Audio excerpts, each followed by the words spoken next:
اعوذ باللہ من الشیطان الرجیم، بسم اللہ الرحمن الرحیم۔ ماہ رمضان کے آخری عشرے میں ایک اہم مسئلہ ہے کہ زکوٰۃ فطرہ کتنا دینا چاہیے اور کس کو دیں۔ یہ بہت اہم مسئلہ ہے۔ یہ ہے کہ زکوٰۃ فطرہ جو ہے اس کی مقدار ایک سا ہے۔ ایک سا سے مراد یہ ہوتا ہے کہ 3 کلو، یعنی 3 کلو جو جنس آپ سب سے زیادہ کھاتے ہیں نا، اس کو 3 کلو کے حساب سے آپ نے دینا ہے۔ یا اس کی رقم دے دیں یا وہ جنس دے دیں۔ مثلا ہم تو زیادہ تعداد میں گندم کھاتے ہیں، تو آٹا ہے، تو آٹا جو ہے وہ 3 کلو آٹا دیں یا 3 کلو آٹے کے پیسے دے دیں۔ آپ دیکھیں، یہ آپ جس علاقے میں جتنے قیمتی آپ آٹا لے رہے ہیں، مثلا اس علاقے میں تو 70 کلو اور کسی علاقے میں 100 روپے کلو بھی ہے، تو آپ یہ سمجھ لیں کہ 100 روپے کلو کے حساب سے جو 200 کلو کے حساب سے کھا رہے ہیں اسے 200 ہی کے حساب سے دینا پڑے گا۔ لیکن اس کی مقدار 3 کلو ہی ہے۔ جہاں بھی آپ جائیں گے پوری دنیا میں 3 کلو کے حساب سے ہی فطرہ دینا پڑے گا۔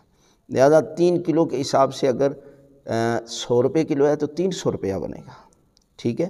یعنی اگر 70 روپے کلو کے حساب سے لوگ جو ہے وہ آٹا کھا رہے ہیں تو 210 روپے بنے گے، یعنی ان کا واجب ادا ہو جائے گا۔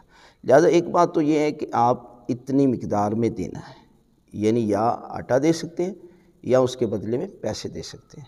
اب کس کو دینا ہے، یہ بہت بڑا اہم مسئلہ ہے، اس لیے کہ سب سے پہلے شیعہ اثنا عشری جو 12 امامی ہو اس کو دینا ہے۔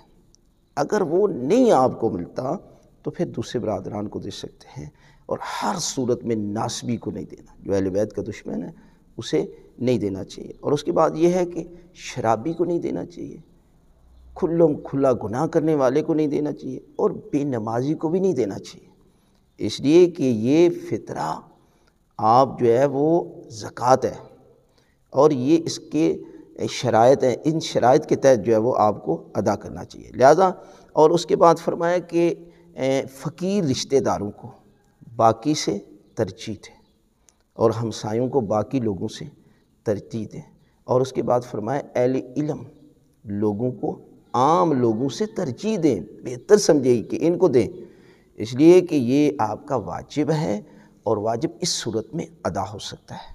لہذا ہم نے مکمل احکام آپ کو بتا دیے۔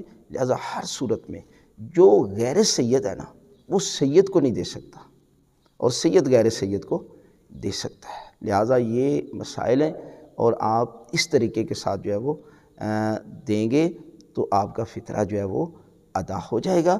اور لہٰذا اگر کوئی شخص کو پتہ نہیں چلتا کہ میں کس کو دوں، تو پھر وہ ہم سے بھی رابطہ کر سکتا ہے، انشاءاللہ اس کا فطرہ مستحق تک پہنچا دیا جائے گا۔